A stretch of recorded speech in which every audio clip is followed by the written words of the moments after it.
Assalamualaikum warahmatullahi wabarakatuh.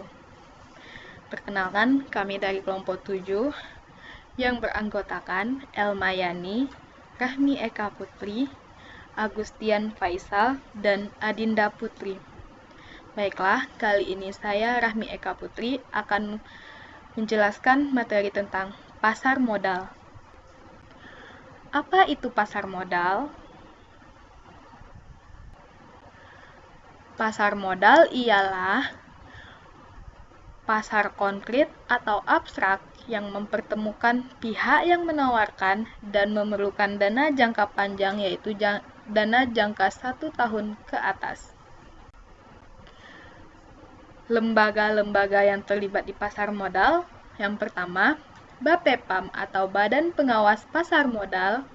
Yang kedua, lembaga penunjang pasar perdana, yaitu penjamin emisi efek, akuntan publik, konsultan hukum, notaris, agen penjual, dan perusahaan penilai. Yang ketiga, lembaga penunjang dalam emisi obligasi, yang terdiri dari wali amanat, penanggung, dan agen pembayar. Yang keempat, lembaga penunjang pasar sekunder yang terdiri dari pedagang efek, perantara perdagangan efek atau broker, perusahaan efek, biro administrasi efek, dan reksadana. Produk-produk pasar modal ada 4. Yang pertama, yaitu reksadana. Reksadana adalah sertifikat yang menjelaskan bahwa pemiliknya menitipkan uang kepada pengelola reksadana atau manajer investasi untuk digunakan sebagai modal berinvestasi. Yang kedua, yaitu saham. Saham didefinisikan sebagai tanda penyertaan atau pemilikan seseorang atau badan dalam suatu perusahaan. Yang ketiga yaitu obligasi. Obligasi surat berharga atau sertifikat yang berisi kontrak antara pemberi pinjaman dengan penerima pinjaman. Yang keempat yaitu saham preferen. Saham preferen adalah gabungan atau hybrid antara obligasi dan saham biasa. Artinya, di samping memiliki karakteristik seperti obligasi, juga memiliki karakteristik saham biasa. Karakteristik obligasi misalnya, saham preferen memberikan hasil yang tetap seperti bunga obligasi. Selanjutnya yaitu Exchange Traded Fund atau ETF. ETF adalah reksadana berbentuk kontrak investasi kolektif yang unit penyertaannya diperdagangkan di bursa efek. Meskipun ETF pada dasarnya adalah reksadana, namun produk ini sesuai dengan saham-saham yang ada di bursa efek.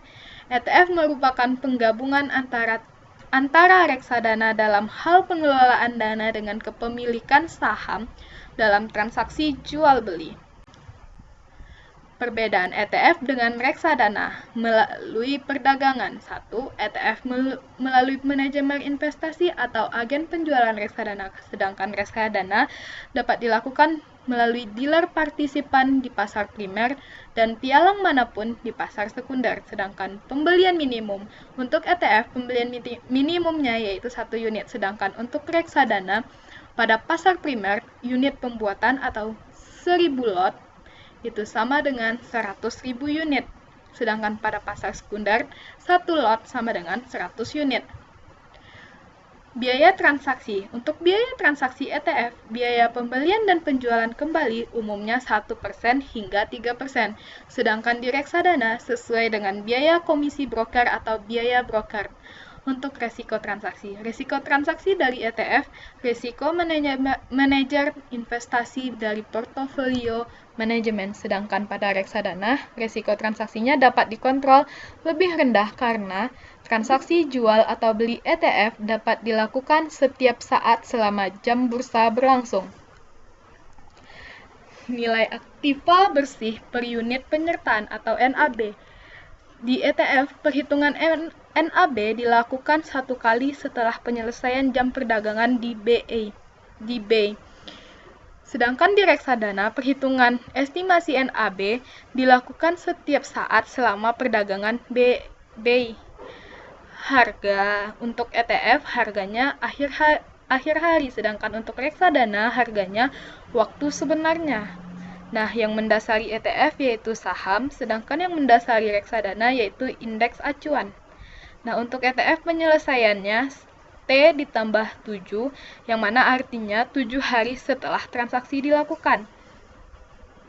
Sedangkan reksadana penyelesaiannya yaitu T ditambah 2, di mana 2 hari setelah transaksi dilakukan. Nah, keuntungan ETF.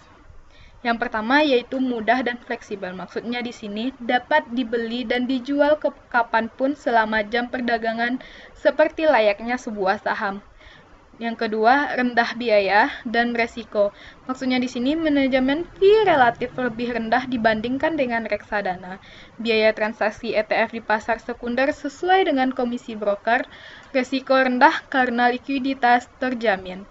Yang ketiga, cakupan luas. Maksudnya di sini memiliki satu ETF sama dengan memiliki puluhan saham-saham unggulan. ETF yang ditawarkan juga variatif. Transparan. Nah, maksudnya transparan, informasi mengenai ETF atau saham-sahamnya dapat diakses kapanpun dan dimanapun. Nah, ada 2 tujuan berinvestasi ETF. Yang pertama, diversifikasi. Diversifikasi secara otomatis atas beberapa saham unggulan dalam sekali pesanan. Yang kedua, fleksibilitas. Fleksibilitas memanfaatkan kemudahan jual beli yang tinggi karena dapat langsung melakukan pembelian atau penjualan ETF selama jam bursa berlangsung selayaknya saham. Berikut mekanisme transaksi ETF. Silahkan teman-teman bisa amati sesuai gambar berikut. Nah, selanjutnya kita akan membahas tentang dana investasi real estate atau DIRE. DIRE atau dana investasi real estate atau dikenal juga sebagai REIT atau Real Estate Investment Trust adalah salah satu sarana investasi baru yang secara hukum di Indonesia akan dibentuk KIK atau kontrak investasi kolektif. DIRE diartikan sebagai kumpulan uang pemodal yang oleh perusahaan investasi akan diinvestasikan ke bentuk aset properti, baik secara langsung seperti membeli gudang maupun tidak langsung dengan membeli saham atau obligasi perusahaan properti. DIRE diwajibkan menginvestasikan minimum 80% dari dana kelolaannya ke real estate di mana minimum 50%-nya harus berbentuk aset real estate langsung. DIRE hanya berinvestasi pada aset real estate karena itu di kinerjanya sangat tergantung pada sektor properti. Maka beberapa hasil mempengaruhi risiko bisa dikarenakan satu, penyewaan yang gagal bayar, yang kedua, turunnya nilai properti. Risiko likuiditas. Pada saat investasi mencairkan dananya sehingga MI harus menjual asetnya, di mana menjual aset properti tidak seliquid menjual aset di pasar modal.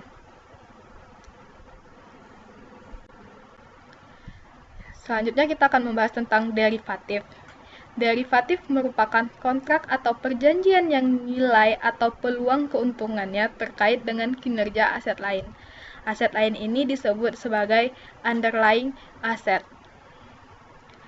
Efek derivatif merupakan efek turunan dari efek utama, baik yang bersifat penyertaan maupun utang. Efek turunan dapat berarti turunan langsung dari efek utama maupun turunan selanjutnya. Dalam pengertian yang lebih khusus, derivatif merupakan kontrak finansial antara dua atau lebih pihak-pihak guna memenuhi janji untuk membeli atau menjual aset atau komoditis yang dijadikan sebagai objek yang diperdagangkan pada waktu dan harga yang merupakan kesepakatan bersama antara pihak penjual dan pihak pembeli. Adapun nilai di masa mendatang dari objek yang diperdagangkan tersebut sangat dipengaruhi oleh instrumen induknya yang ada di spot market. Hak memesan efek terlebih dahulu. Hak memesan efek terlebih dahulu adalah hak yang melekat pada saham yang memungkinkan para pemegang saham yang ada untuk membeli efek baru, termasuk saham efek yang dapat dikonversikan menjadi saham dan waran sebelum ditawarkan kepada pihak lain. Hak tersebut wajib dapat dialihkan. Hak memesan efek terlebih dahulu merupakan hak yang dapat dialihkan dan dibuktikan dengan 1. Catatan pemilikan dalam daftar pemegang saham perusahaan atau Biro Administrasi Efek. 2. Sertifikat hak memesan efek terlebih dahulu yang dikeluarkan oleh perusahaan efek pemegang saham yang terdaftar pada tanggal tertentu. Sertifikat tersebut wajib tersedia sebelum dimulai dan selama periode perdagangan. Yang ketiga, kupon yang dapat dilepas dari surat saham.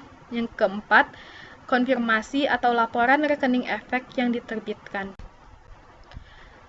Waran. Waran adalah efek yang diterbitkan oleh suatu perusahaan yang memberi hak kepada pemegang efek untuk memesan saham dari perusahaan tersebut pada harga tertentu untuk jangka waktu 6 bulan atau lebih sejak diterbitkannya waran tersebut. Nah, sekian pembahasan kita tentang pasar modal kali ini. Mohon maaf apabila ada salah-salah kata. Wabillahi taufiq wal hidayah. Wassalamualaikum warahmatullahi wabarakatuh.